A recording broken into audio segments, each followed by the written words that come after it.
as a culture, we place a higher value on extroverts in all sorts of ways. But why do we do that? Here's her explanation from the TED stage. One answer lies deep in our cultural history.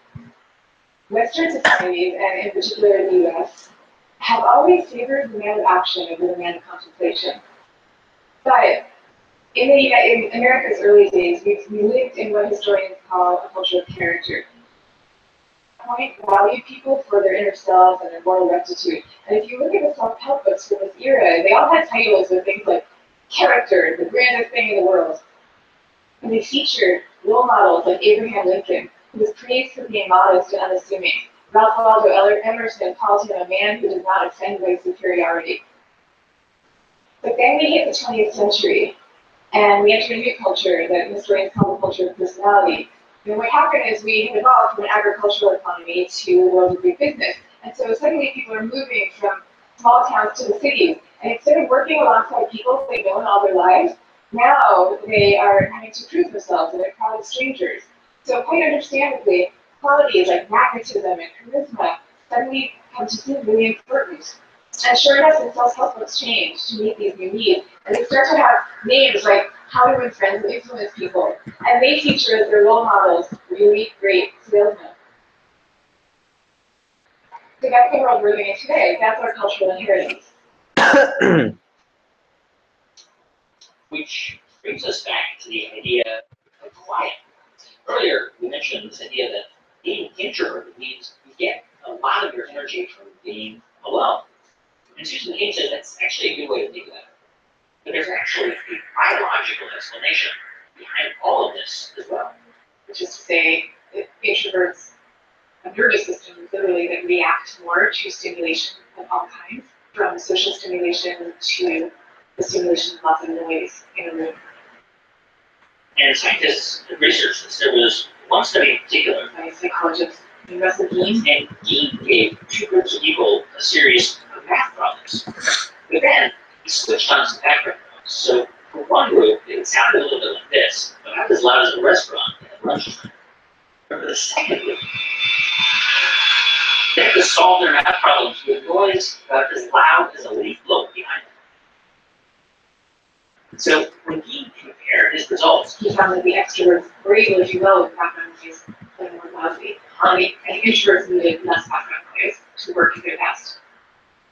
now we think of introverts as sort of being stuck in their own heads simply because they're quiet. But what Dean's research showed was precisely the opposite, that introverts are susceptible to being pulled out of their own heads pretty easily. And they can become overwhelmed and distracted by too much stimulation in noisy or crowded places. And extroverts tend to have nervous systems that react less and therefore create more stimulation in order to feel at the most alive and energized. And I think that's really profound research, for thinking about how children and adults and all humans thrive. Our most important institutions, our schools and our workplaces, they are designed mostly for extroverts and for extroverts' need for lots of stimulation. Nowadays, your typical classroom has pods of desks, 4 or 5 or 6 or 7 kids all facing each other. And kids are working in countless group assignments, even in subjects like math and creative writing, which you would think would depend on solo flights of thought. Kids are now expected to act as committee members. Same thing is true in our workplaces. Most of us work in open plan offices without walls, where we are subject to the constant noise and gaze of our coworkers. And when it comes to leadership, introverts are routinely passed over for leadership positions. Introverts tend to be very careful, much less likely to take outsized risks, which is something we might all favor nowadays. And what I'm saying is that culturally, we need a much better balance. We need more of a yin and yang between these two types. But this is especially important when it comes to creativity and to productivity, because when psychologists look at the lives of the most creative people, what they find are people who are very good at exchanging ideas and advancing ideas, but who also have a serious streak of introversion in them. So what's the connection between introverts and like beta types? Well, some studies show that there's introverts, and some say they're kind of a mix of introverts and extroverts, where extroverted enough that they can get their ideas out there and exchange ideas with other people, but they're introverted enough that they can tolerate the solitude that creativity provides. Yeah, I think this is one of the great misconceptions of modern age, that this whole idea of collaboration has become such a sacred word and concept that we think that creativity all has to emerge from this very collaborative place. But the same is also true of solitude. You can't really know what you and you alone think unless you're willing to be by yourself for a while.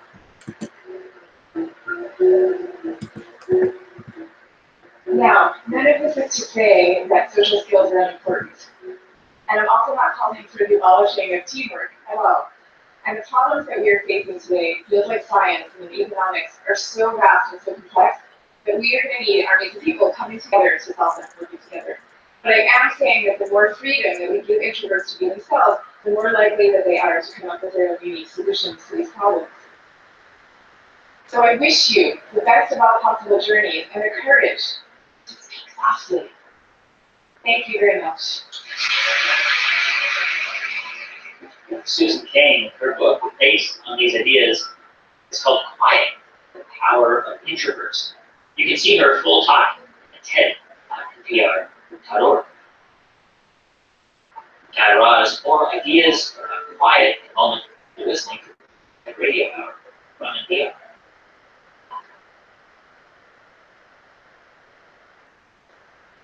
Hey everyone, just a quick shout out to one of our sponsors who helped make this show possible, Trunk Club. They make fine, really cool clothes for men and simple. You can send them online, connect with your personal stylist, they figure out what you like, and they make you a lot more stylish than you already are.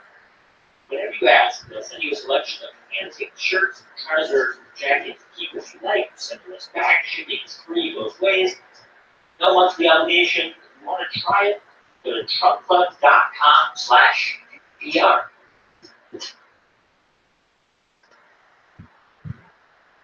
It's the TED Radio Hour from NPR. I'm Ross. And on the show today, quiet.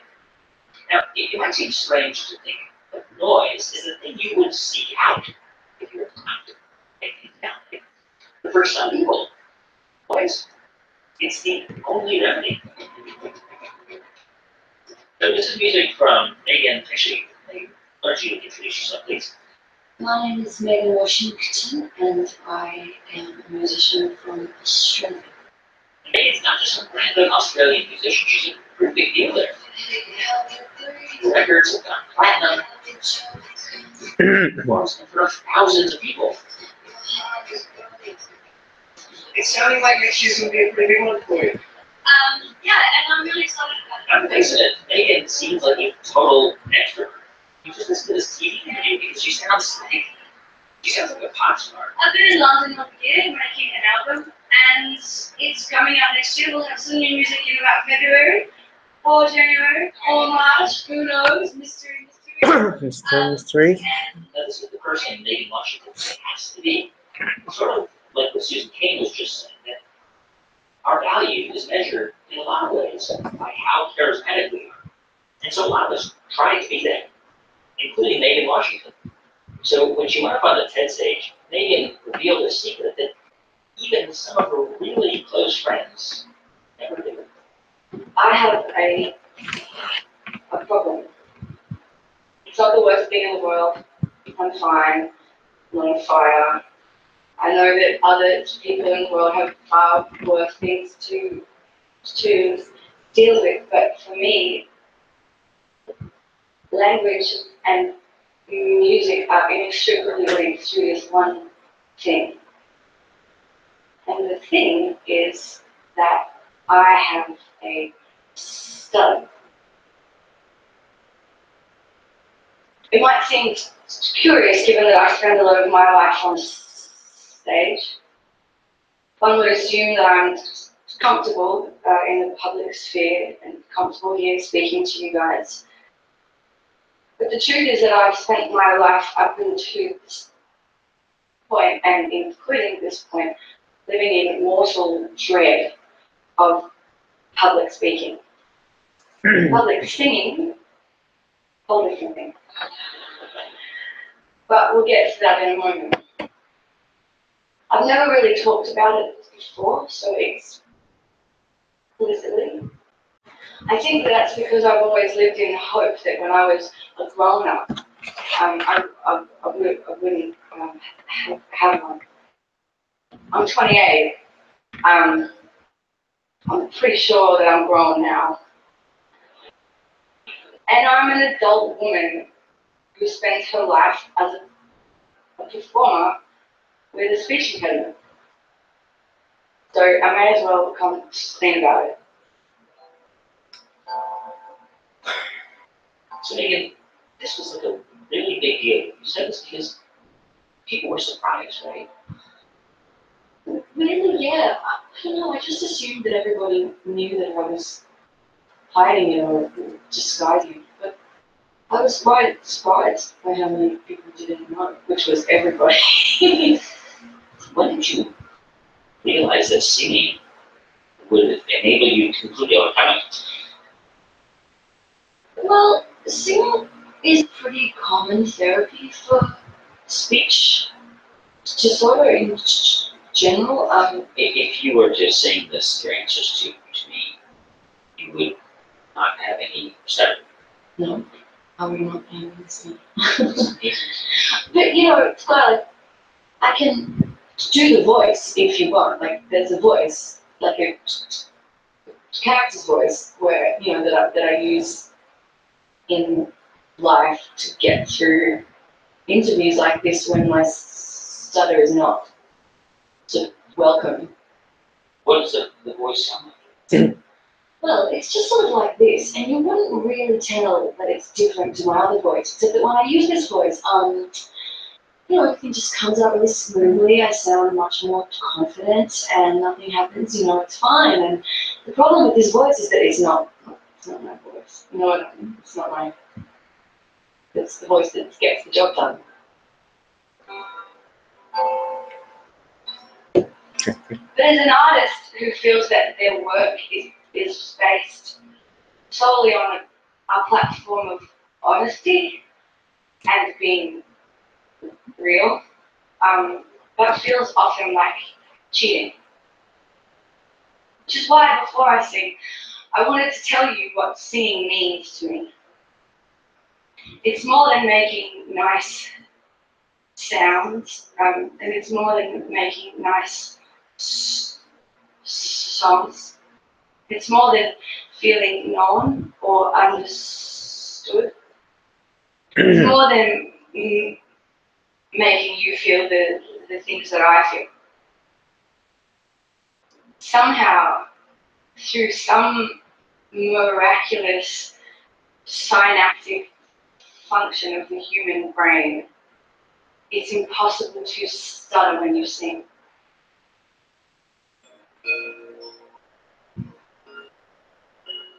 When you sing, and when you sort of discovered that this was a way for you to express yourself fluidly, it's almost like you were quieting down this thing inside of you that you don't have control over. That's completely accurate. I find the act of singing extremely. The word I want to use is tenseless.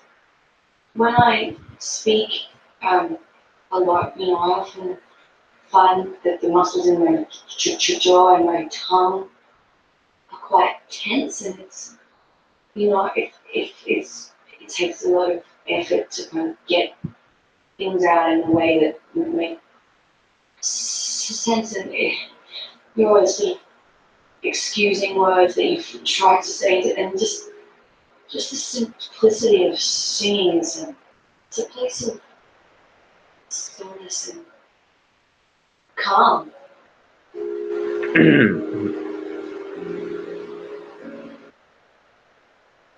Singing for me is sweet relief.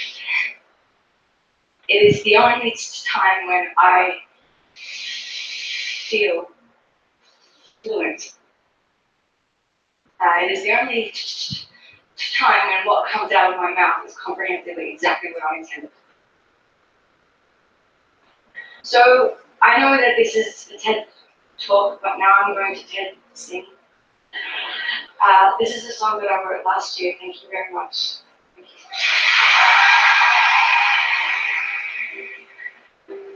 you. Australian singer-songwriter Megan Washington, her newest album, There, came out in September. Check out her full talk, TED.com. I'll be big when my nose started to big for my face. I was a dreamer. I dream decided to be this. Back to the story of John Francis. He's the guy that we heard from earlier in the show, who took a 17-year vow of silence, which, by the way, even John admits is totally nuts. I do. Even now, I go back and say, what did you do? How did you do that? I do ask myself. Here's the story, as John told it from the TED stage. My journey began in 1971 when I witnessed that two worlds collided beneath the Golden Gate, and 500,000 gallons of oil spilled into the bay. It disturbed me so much that I decided that I was going to get up riding and driving in motorized vehicles. That's a big thing in California. And people would drive up next to me and say, John, what are you doing? And I'd say, well, I'm walking for the environment. And they said, no, you're walking to make us look bad, right? And so I argued with people about that. I argued and I argued.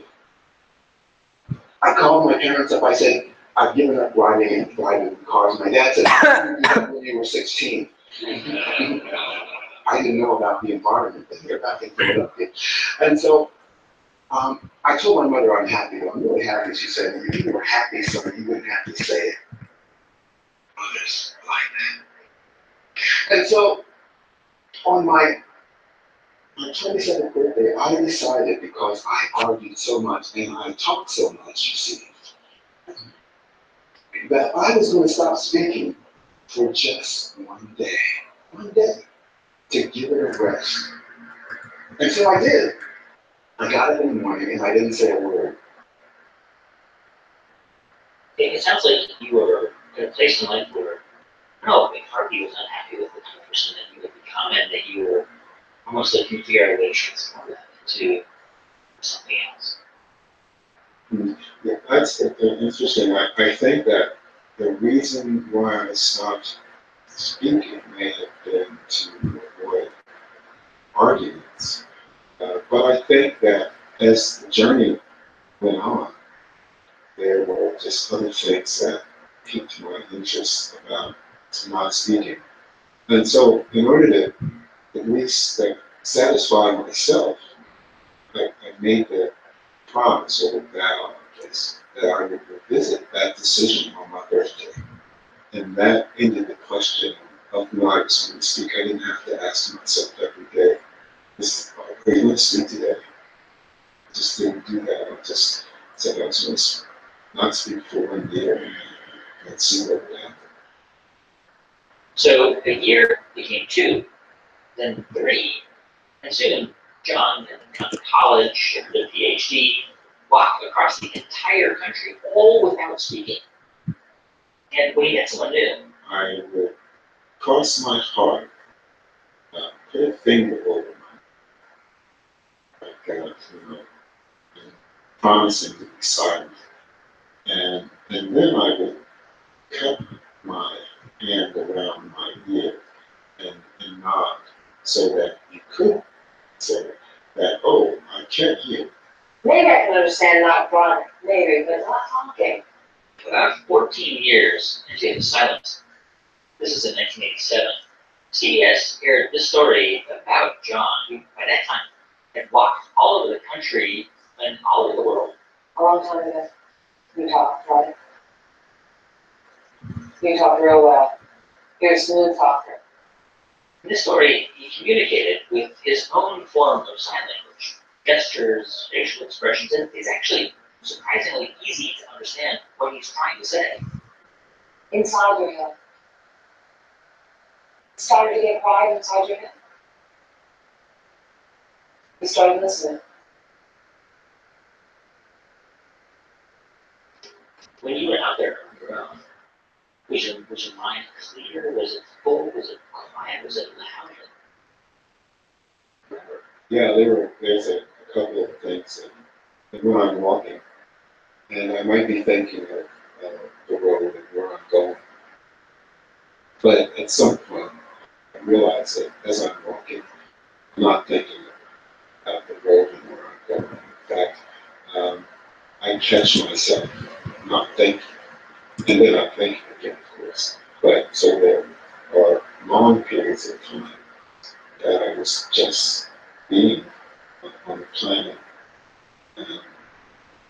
breathing, maybe breathing as I was doing that. As the years went by, John did a lot of writing. He was named a Goodwill Ambassador to the UN, and he became known as the Planet Walker, all without using his voice. And then one day, he was wandering through a prison town in Venezuela, and he was suddenly struck by a thought that, in some ways, he had become a prisoner too. The tension that I was in was the fact that I did not drive or use motorized vehicles. Now, how could that be? Because when I started, it seemed very appropriate to me not to use motorized vehicles. But the thing that was different was every birthday I asked myself about silence, but I never asked myself about the decision to just use my feet. I didn't know who I would be if I changed. And I know that a lot of times we find ourselves in this wonderful place where we've gotten to, but there's another place for us to go. And we kind of have to leave behind the security of who we become and go to the place of who we are becoming. So I want to thank you for being here. And I want to end this in 5 seconds of silence.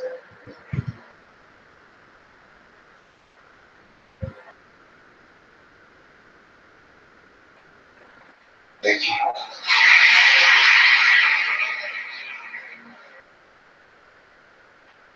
It is true. Like, you think about silence, and most of us don't experience that. They basically go for Johnson, whether we live in the city or not, we still interact with people, and there's sounds and there's noise. And sometimes you do experience, like you go to a church or a really quiet space, and you realize the power of quiet.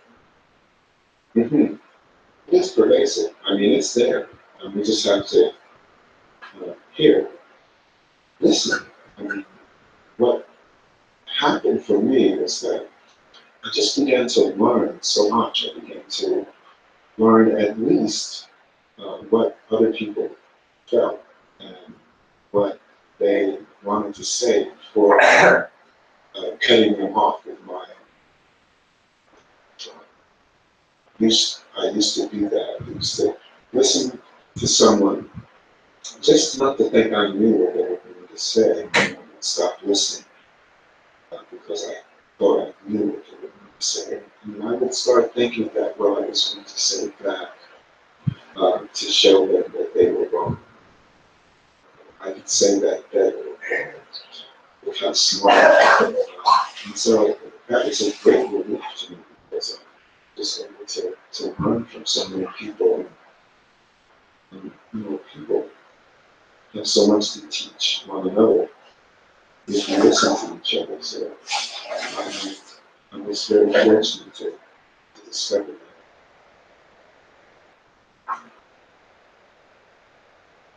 After 17 years of silence, John Francis got so good at listening to other people that he'd almost become a different person. And the voice he once had, kind of angry, a little combative, sure, it was gone. And so on Earth Day in 1990, John gathered a bunch of friends and family. He told them to meet him at a hotel in Washington, D.C. He stood in front of them, and for the first time in 17 years, he spoke. And I said, thank you for being here. I kind of looked behind me because I thought someone was standing behind me who had somehow said what I was thinking. And then I realized that it was me. John Francis, his entire TED Talk and his amazing story found at TED.com. More ideas about the power of quiet in just a moment. I'm Gavin Roz, and this is the TED Radio Hour from VR.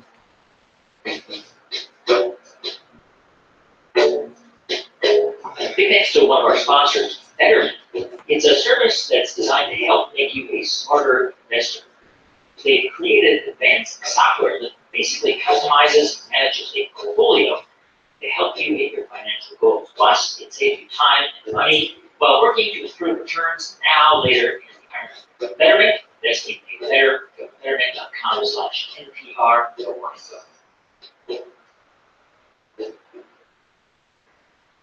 It's the TED Radio Hour from NPR. I'm Gavin Roz. And on the show today, ideas about quiet. So about 10 years ago, Gavin Preder-Pinney, who's a graphic designer, moved from the UK to Rome for about a year. And he would wander around the city, popular museums and churches, and he started to notice a pattern in the artwork. There were lots of clouds. Clouds in the Baroque frescoes, clouds in the churches in Rome. When I came back, I thought, maybe clouds are something I should do something with more generally. Gavin mentioned the idea to a friend who suggested give a talk at the local arts festival. But he worried that nobody would show up to a presentation about clouds. So I called it the inaugural lecture of the Cloud Appreciation Society. And it worked. But of course, they all came up to me afterwards and said, that's great, how do I join your society? And at that moment, the Cloud Appreciation Society was born. That was a few years ago, and it literally changed Gavin's life because his future wife also became a member.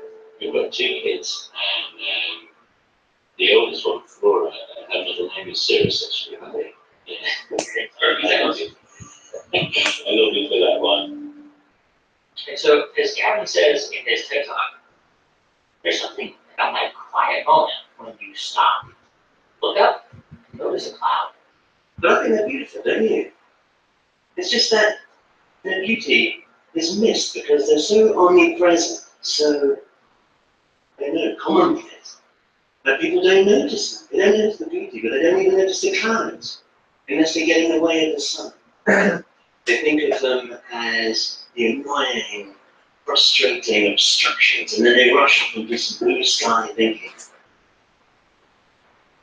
But most people, when you start to ask them, will admit to harboring a strange sort of fondness for clouds. It's like a nostalgic fondness. And they make them think of their youth. We here can't remember thinking or looking, finding shapes in the clouds when they were kids. When you were masters of daydreaming. It's just that these days, us adults seem reluctant to allow ourselves the indulgence of just allowing our imaginations to drift along the breeze. And I think that's a pity. I think we should perhaps do a bit more of it. I think we should be a bit more willing, perhaps, to look at the beautiful sight of the sunlight bursting out from behind the clouds and go, there, there's 2 cats dancing a salsa. We're seeing the big white puffy one up there over the shopping centre. Looks like the abominable snowman going to rob a bank.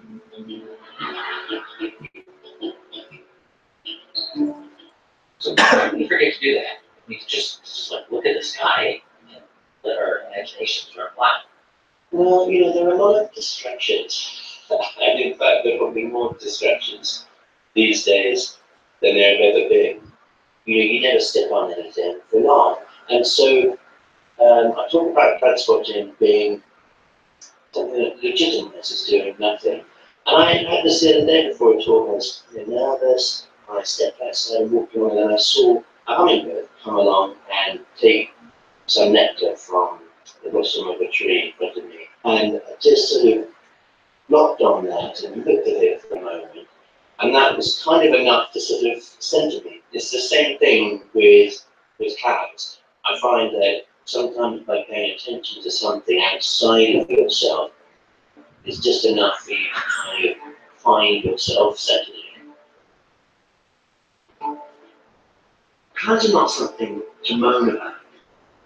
Far from it. They are in fact the most diverse, evocative, poetic aspect of nature. I think if you look at your head in the clouds every now and then, it helps you keep your feet on the ground. And I want to show you why. It's the cirrus cloud, named after the Latin for a lock of hair. It's composed entirely of ice crystals cascading from the upper reaches of the troposphere. And as these ice crystals fall, they pass through different layers with different winds, and they speed up and slow down, giving the cloud these brushstroke appearances, these brushstroke forms known as fall streaks. And these winds up there can be very, very fierce. They can be 200 miles an hour, 300 miles an hour. These clouds are bombing along, but from all the way down here, they're taking and moving gracefully, slowly, like most clouds. And so to tune into the clouds is to slow down, to calm down. It's like a bit of everyday meditation.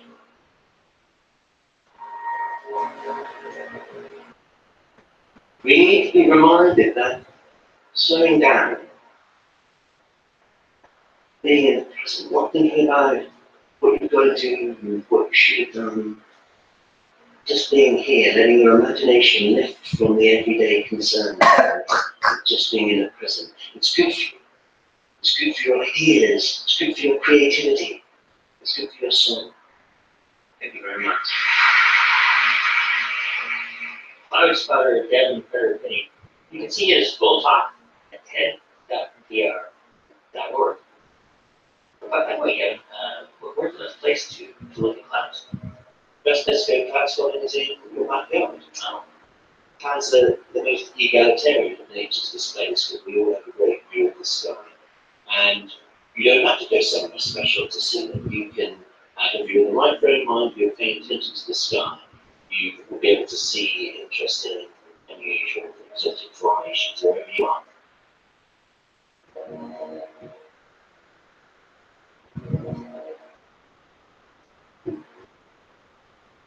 When it comes to quiet or introspection or stillness, Dwyer seems like he's a little too busy for all of that. I was born on a plane almost. It feels like that. He goes a writer and a journalist, and he does this for a living. Travels all over the world. He writes about his travels. And in some ways, he goes in motion his entire life. I was born in Oxford, England, to parents from India, and then when I was 7, we moved to California, so suddenly I was a part of 3 different places, and then I began going back to school in England while my parents were living in California when I was 9. So, yes, I think I very quickly got into the sense that motion was my second nature. And when people grew up, that's exactly the kind of life he created for himself. I remember when I was in my 20s, in the middle of this very fast-paced life in New York City, got to take wonderful vacations in Bali and Burma and El Salvador, writing on world affairs, and really interesting friends, and I felt I was right in the middle of the moment. And yet, I realized that I had so created my life that I didn't have enough minutes in the day to work out if this was really making me happy. And so I thought, I need to stop right now and go to a very clear environment and then take stock of things. So he decided to go somewhere else, somewhere completely new, where occasionally he could just sit still, tell the rest of the story on the TED stage. And so I abandoned my dream life for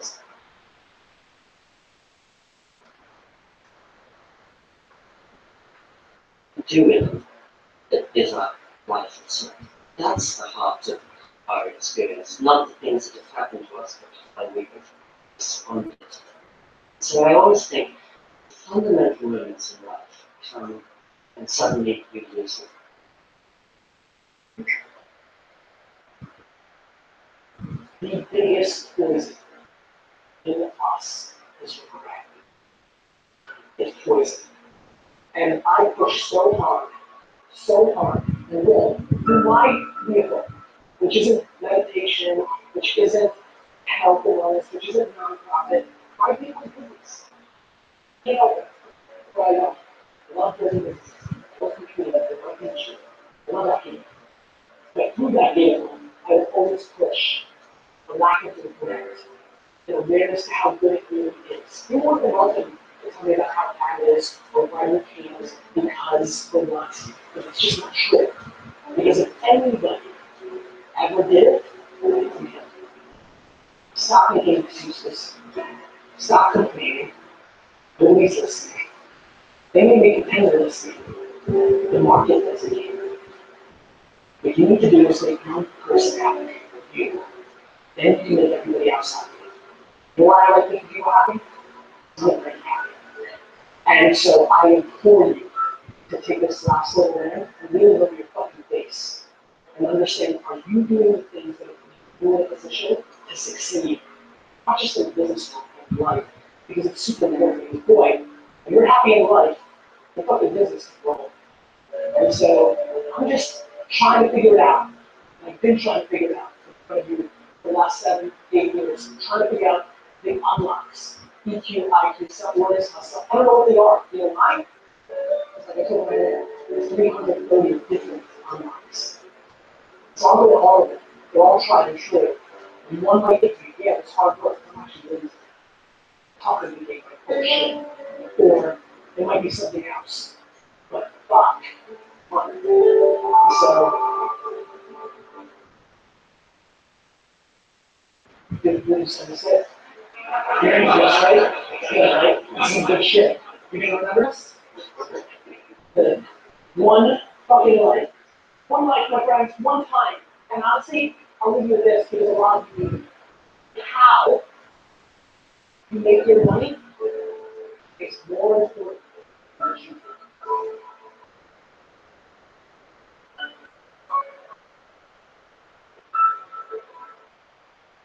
The fuck is this?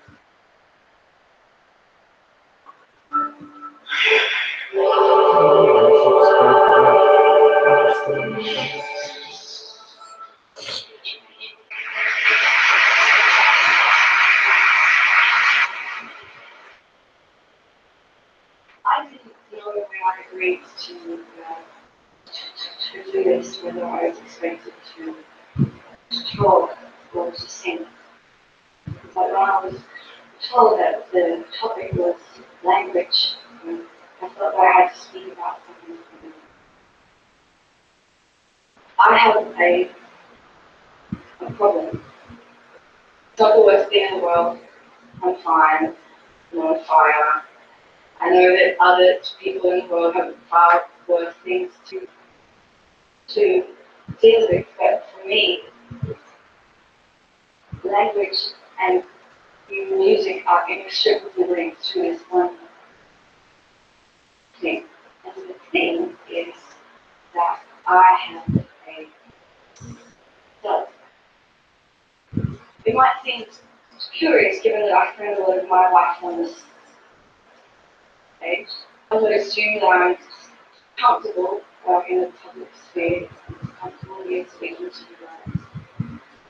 But the truth is that I've spent my life up until this point, and including this point, living in mortal dread of public speaking.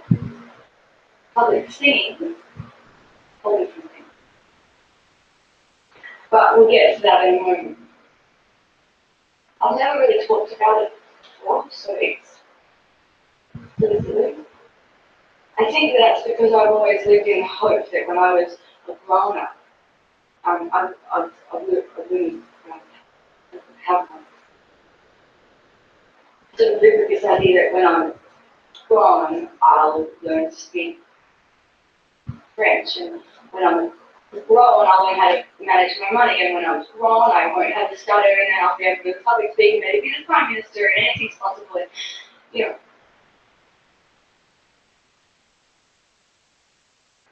So, so I can talk about it now because I've reached this point where, I mean, I'm 28, I'm pretty sure that I'm grown now. And I'm an adult woman who spent her life as a performer with a speech impediment. So I may as well explain about it. There are some interesting angles to having a stutter. For me, the worst thing that can happen is meeting another stutterer. This happened to me in Hamburg when this guy, we met and he said, hello, my name is Joe, and I said, oh, hello, my name is Meg. Imagine my horror when I realized he thought I was making fun of him.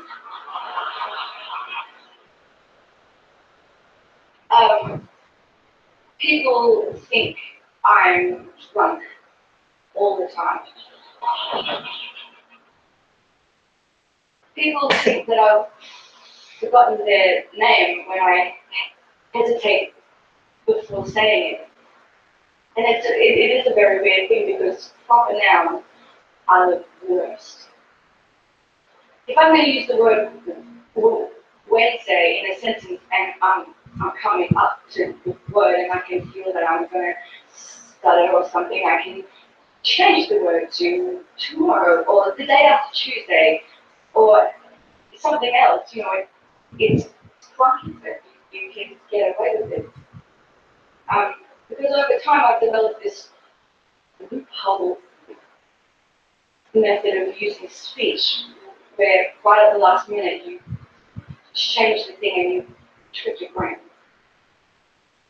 But with people's names, you can't change them. When I was singing a lot of jazz, I worked a lot with a pianist whose name was Steve, as you can probably gather, S's and T's together or independently are my kryptonite. But I would have to introduce the band over this rolling band, you know. And when I got around to Steve, I'd often find myself stuck on the stage. And it was a bit awkward and uncomfortable and totally killed the vibe, you know. So after a few instances of this, Steve happily became Steve. And we got through it that way. I've had a lot of therapy, and a common form of treatment is to use this technique that's called smooth speech, which is where you almost sing everything that you say. Kind of join everything together in this very sing-song kindergarten teacher way, and it makes you sound very sweet and you have lots of fun, and everything is fine. That's not actually me, you know. And I do use that. I use it when I have to be on panel shows, or when I have to do radio meetings, when the economy of airtime is paramount. I get through it that way, you know, for my job. But as an artist who feels that their work is based solely on a platform of honesty and being real, that feels often like cheating. Which is why before I sing, I wanted to tell you what singing means to me. It's more than making nice sounds, and it's more than making nice songs. It's more than feeling known or understood. More than making you feel the things that I feel. It's not about mythology or mythologizing myself to you. Somehow, through some miraculous synaptic function of the human brain, it's impossible to start a new thing. And when I was younger, that was a method of treatment that worked very well for me. So I did it a lot. And that's why I'm here today.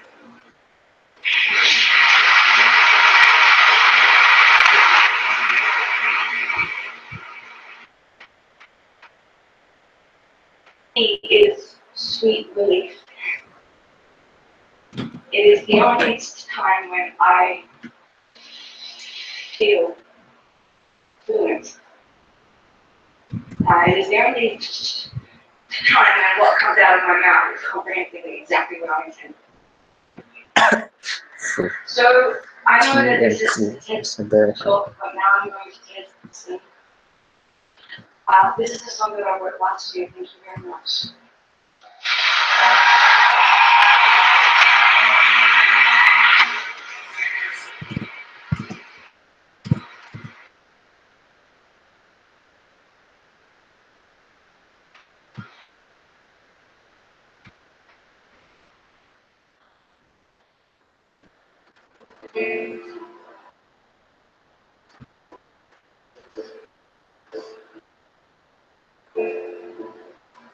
I'll be beauty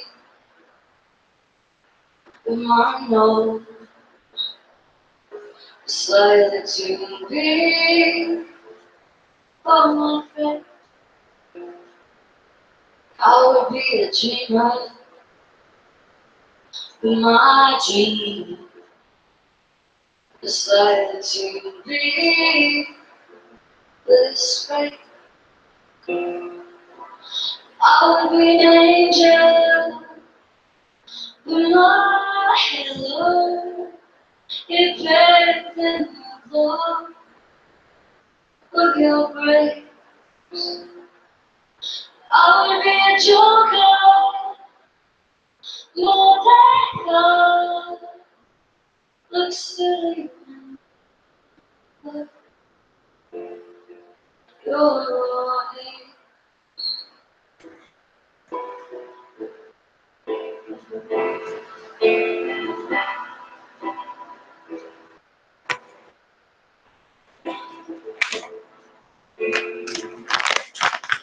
I'd like to know a little something new. I'd like to know if you can dare make me lose everything I know. I get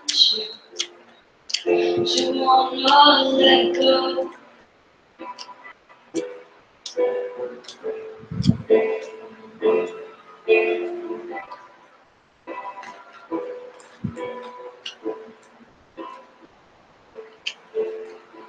And I stay forever with my home. It's like too far from this place. And I swear I try to slow it down. But I'm okay. You're okay. All I could think I lived through the city to others in the rain.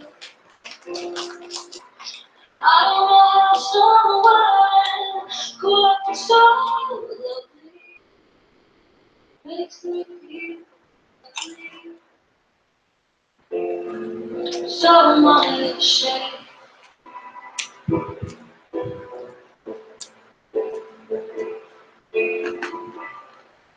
I like to know all the stars in it. I like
My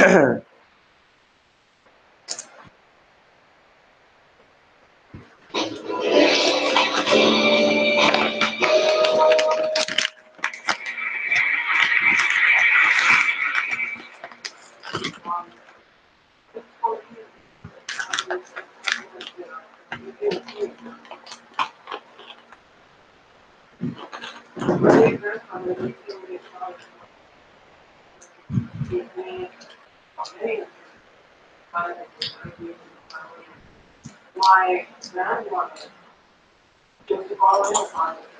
But again, when you come back to the issue, the mother is that's her, that's my brother, my great uncle, he is one of Pakistan's last community artists, and his wife, one of the country's leading Pakistan.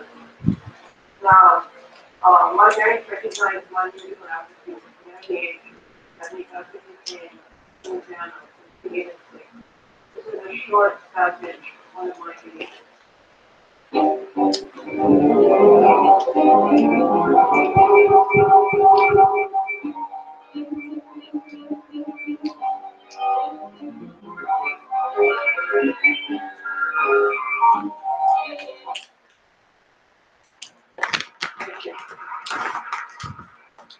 As I got older, I wanted to branch out entirely and try to do things. This is one of the felt truly limited back home in Pakistan. Because as it is, teachers listen to people to come on. And those that are there only focus on either Western classical music or Eastern classical music. There was nobody who could guide me and help me to do all the wonderful things that I saw artists doing on sites like YouTube. So I had no choice but the internet itself being my teacher. And I would watch hundreds of videos online and close my eyes and listen to the open already. I think I did that, I was looking forward to it at the size moment, because I have a finger position. This is how I learned. And I'll show you one of the first things that I learned when I was 16, when I first picked up the guitar.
That was one of the first things I learned. As time went by, it became easier for me to pick up things for me and to study me exactly that. Learning to do it and why stuff that I want to do myself. I want to use all this instrumental knowledge that I'm acquiring to write my own music. Why not write orchestra pieces? And even take the English regarding the music to the location. Something like this.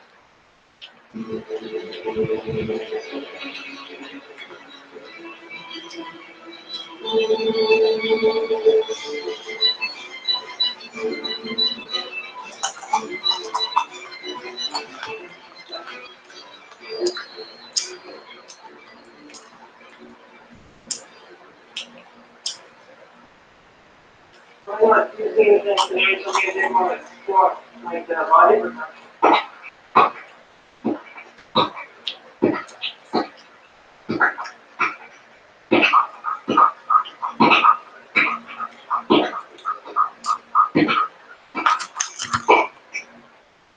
And why not use the internet to do exactly what I wanted to in the beginning, which was to make a sense in an environment, in a harmonica.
on it and sharing ideas because there's so many wonderful things.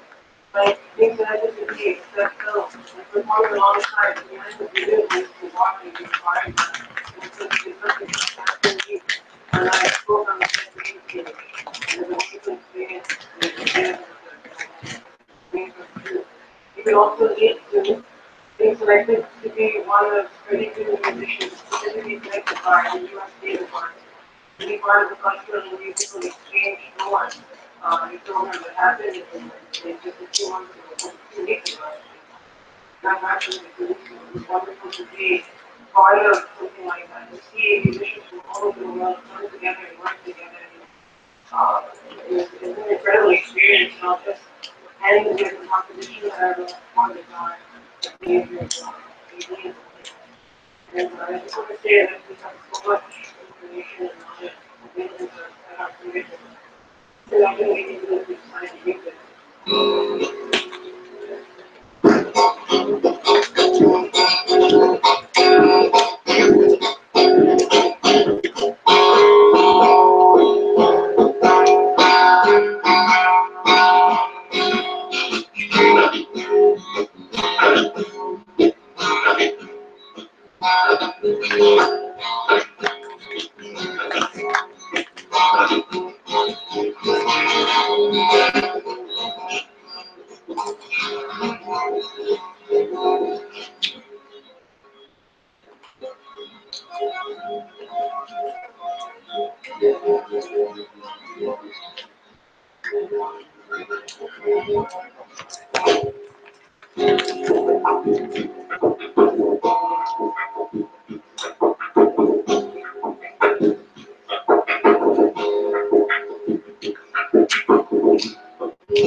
Some people today have shown us how they can take their cities and physical way of experience connection from now it's possible. Trying to develop new places with learn to live in positive experience of music. What is she talking about? Sounds good going in the experience.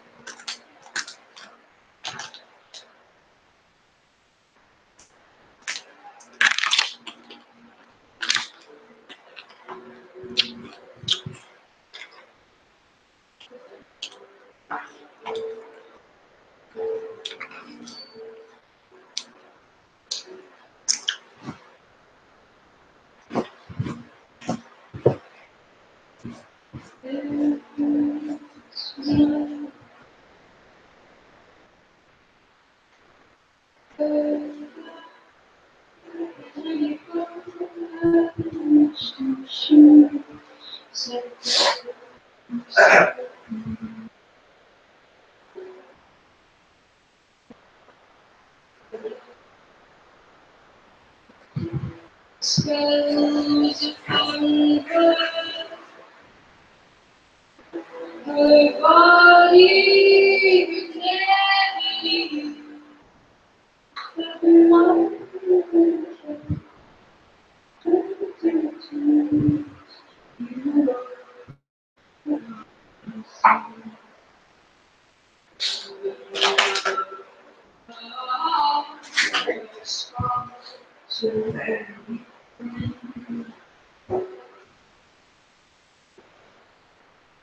When you talk,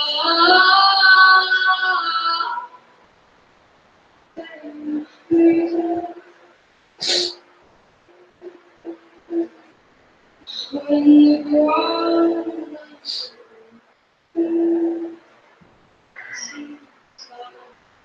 no more dreaming, you're in your head, your instincts on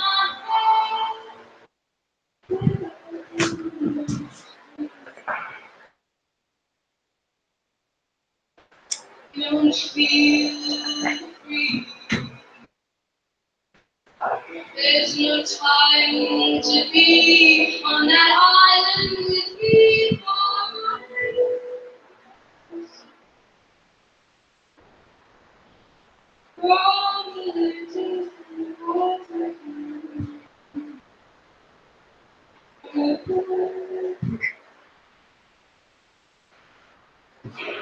I like her name, Peggy Oki.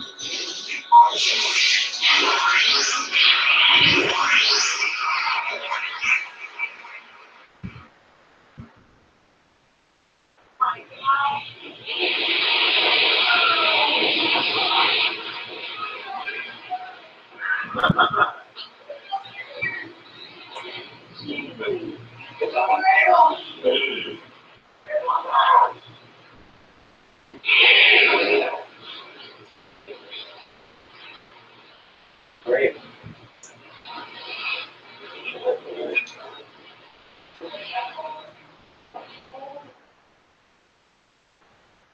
Well, that was me in the background saying, "Oh my God!" While I was visiting with some humpback researchers in Alaska. The guy on the deck shouting, "It's a whale!" That's Captain Andy, who happens to be a humpback researcher with quite some enthusiasm after seeing hundreds of humpbacks. And I've had a large number of encounters with dolphins and whales myself, and I still feel very excited. I'm just inspired by the graceful movement of a 100 to 150-ton whale seeming to be moving so effortlessly through its fluid movement in the ocean. And I emulate that style, that just graceful, I love that graceful movement, and the things that I try to do in my surfing and skateboarding. And yes, over 40 years ago, I was the only female member of the famous Zephyr skateboard team featured in Dogtown and Z-Boys. We were known to live a bit outside the box, be a bit rebellious, and trying to figure out how to stay out of school. We were getting into them to skate the banks and getting into skate the pools, which led to our surfing style that was our trademark vertical skateboarding that led to what you see in today's X Games. And of course, I still love surfing, and I've been doing it for over 40 years. The action of surfing waves, but also I get a lot from just the thousands of hours I've spent sitting on my board waiting for waves, and between that time of just having the rhythms of the ocean beneath me and encounters of sea life and seabirds coming around.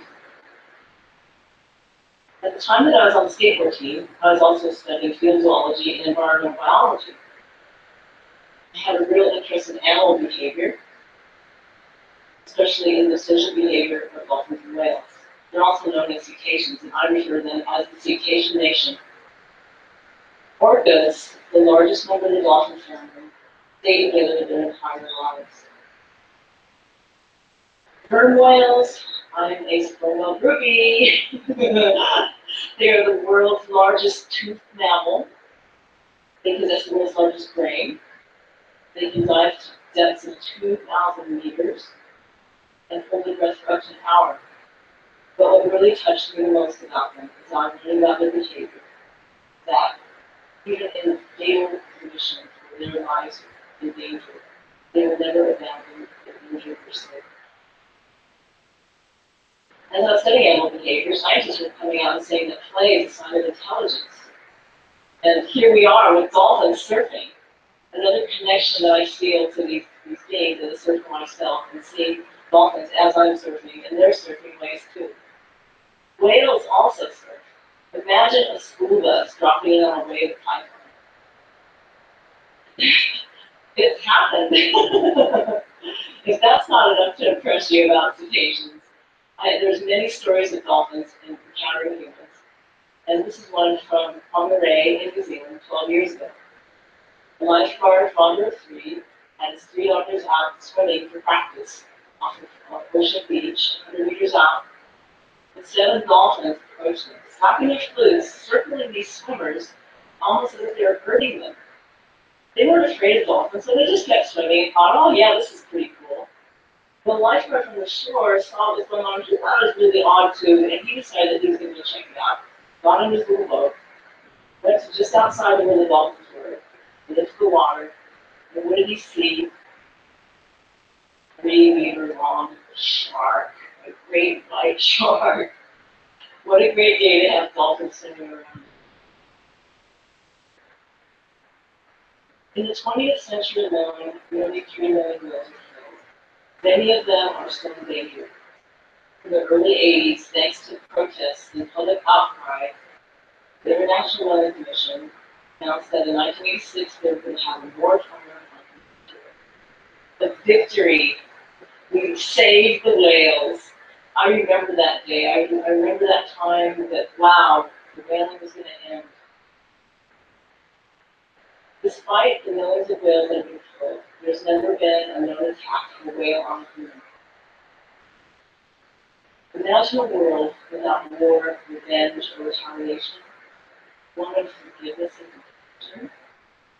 I pondered the wisdom of whales, and I thought, what would it be like to live with a so I created this painting of a gray whale's eye. And then in less than a year, on Christmas morning in 1999, while I was surfing a great spot that I was in California, catching really fun waves, and coming back out, sat on my board waiting for my next wave. Gray whale, 15 meters away, just 15 meters away, lifted its head up out of the water like the periscope of a submarine, looking around, and it looked at me. Our eyes met, And I was just ecstatic. I was blown away. I had no fear at all. This whale was so close to me, but I was just in awe. And then the whale just went back into the water, and right next to it, another gray whale surfaced, raising its huge arching back out of the water, and just going back underneath, and it disappeared. I knew how rare that experience was. That it's very rare for a whale to come that close to a human in their own environment. And so I felt I needed to look into it. What was going on with this at that time? Little did I know that that experience was actually going to be changing my life. I found out that despite the moratorium, the whales were supposed to be protected in 1986, that they were still being killed. And numbers of up to over 1,800 whales were being killed every year. Between various commercial whaling activities and scientific whaling in Japan, and Iceland recently joined in as well. In 2007, the Japanese government announced that they were going to Antarctica to kill 50 humpback whales. As an artist, I felt I needed to do something about it, and so I came up with the idea of creating a portrait series of 50 humpback whales, based on photo identification records of actual humpback whales sighted off of Antarctica. The markings on humpback whales are as unique as the fingerprints on a human. These are sentient individual beings that I want to somehow help. So I did this art series, which may have seemed a bit obsessive. I was wondering if you would think, oh, she's really crazy. But actually, the show was quite well received, and I was really glad that I was able to do something.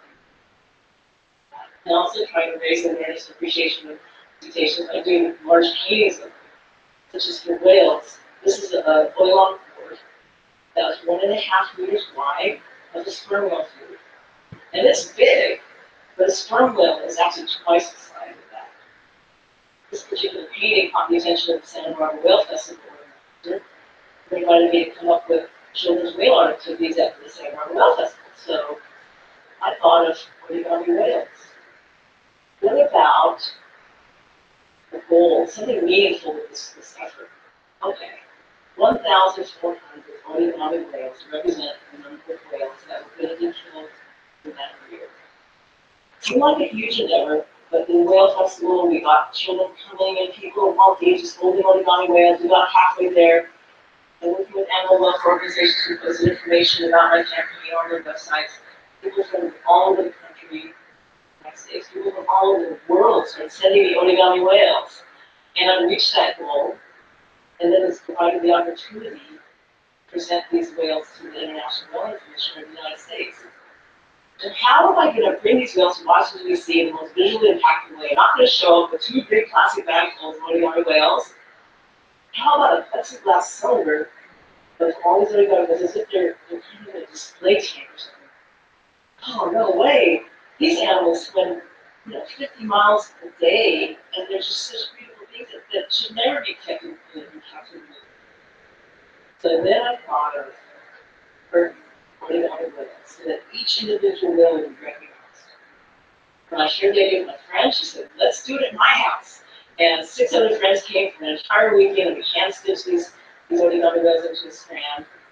And that's the first curtain of origami whales that went to Washington, D.C. There's the IWC Commissioner of the United States at that time. Since then, I've created many curtains of origami whales and dolphins from the Origami Whales Project. Which leads me to a little side note, I guess. When I went to New Zealand in 1980 for my first time, following the end of the summer, and I landed in Tobago. And yes, this is my 19th time in Tobago. I learned about the Maui's dolphin, the world's smallest dolphin, which is unique to New Zealand. And it's also critically endangered. In 2006, learning that there was only 111 of these dolphins, I decided to create a curtain of origami Maui's dolphins, the Maui's Dolphin Day. But 111 is such a small number, I wanted to get attention to this issue. So I decided to create a curtain of 1,111 Maui's dolphins, so that the 1,000 Maui's dolphins would draw some attention. People would go, what is that? Paper dolphins. And then right beside it, the curtain of just to show how relatively few are left. This curtain was exhibited at the Te Papa National Museum in New Zealand for 3 months, and then it went to the Waikawa Museum in New Zealand for 2 months. I felt, wow, this is really great, working with children of all ages and having our exhibit in such fine places. It takes a lot of people, hundreds of people, to become whales, thousands, and lots of volunteers. But I was feeling very frustrated about the lack of information getting out about whales being killed despite the moratorium, and they're supposed to be protected. So in 2006, I came up with the idea to create a curtain to represent the number of whales that have been killed. That was 25,000 in that year. But it was an ambitious endeavor that I felt I needed to take on. And as 2007 was approaching, that number grew to 30,000. I said, if I get that many whales, I'm going to make a curtain, and I'm going to bring it to the International Whaling Commission meetings in Alaska, which I did. Since then, I've exhibited the curtain 3 years in a row at Whale Day on Maui. The curtain is exhibited inside of 2 massive festival tents joined together, and the numbers keep growing. It went to 32,000, 34,000, 36,000, because each year I update the curtain to represent that. These magnificent names, each paper whale representing the whale, the real whale that was killed, that should have been protected. People of all ages have entered, thousands of people in the exhibit. They see the sunlight on the whales and the air flowing through the curtain with all these colorful whales, and they're not quite sure what to expect. As they walk through this long maze of whales that read messages on them, and realize the numbers that they just walked past. Some people come out feeling a bit overwhelmed and in tears, thanking me for what I've done.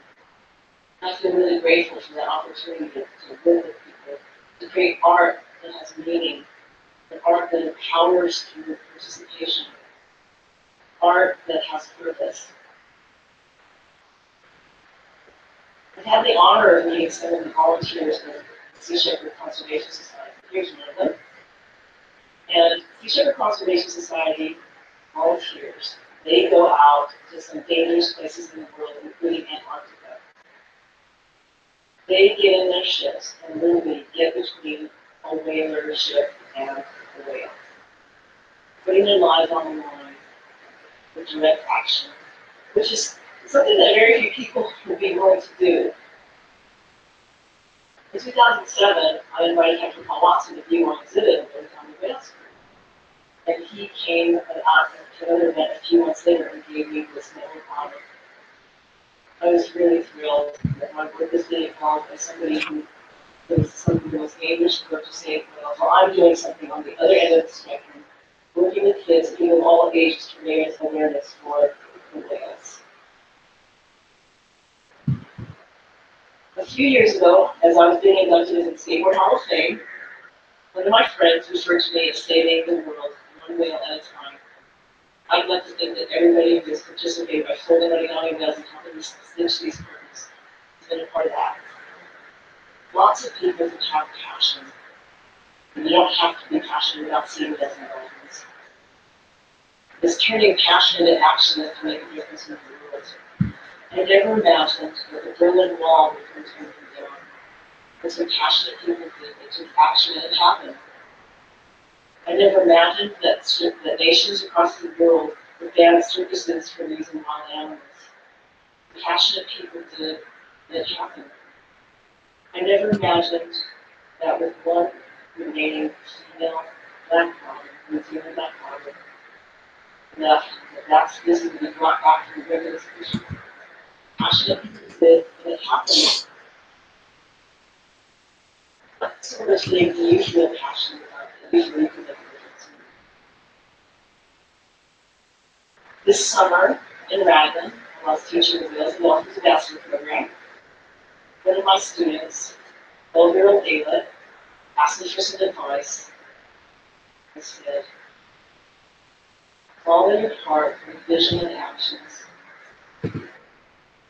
Create your own souls, and you will connect with your purpose in life. Thank you.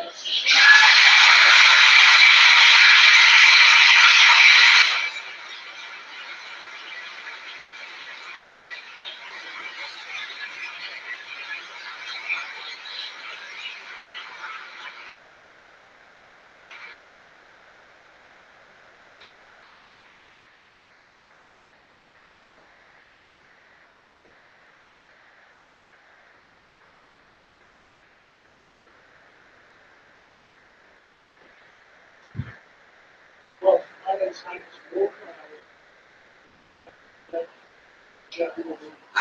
I left school in